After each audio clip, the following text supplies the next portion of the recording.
மாமியார்கள் தயவு செய்து கவனிக்கணும். குழந்தைகள் விஷயத்துல 2 வகையான டார்ச்சர். குழந்தையே இல்லைன்னாலும் அந்த பொண்ணு பாவம் அந்த வீட்டுல வாழ முடியாது. நல்லா தெரிஞ்சுக்கோ, குழந்தை கொடுக்கறது ரப்புல் ஆலமீன். ரப்புல் ஆலமீன். நீங்க மருத்துவ சோதனையே செஞ்சும் கூட உங்க பையனுக்கும் நல்லா இருந்து அந்த பொண்ணுக்கும் நல்லா இருந்தாலும் கூட அல்லாஹ் நாடுறப்பதான் குழந்தை பிறக்கும். நீ குழந்தை பிறக்கலைங்கிறத வச்சு ஒரு மருமகளை டார்ச்சர் பண்ற நீ அல்லாவுக்கும் உன்னோட கபருக்கு பதில் சொல்ல வேணாமா? இது எவ்வளவு பெரிய தவறு.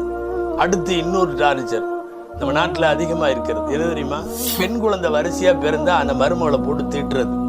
நல்லா தெரிஞ்சுங்க, பெண் குழந்தைகள் பிறப்பதற்கு காரணம் பெண் தரப்பு அல்ல, ஆண் தரப்பு.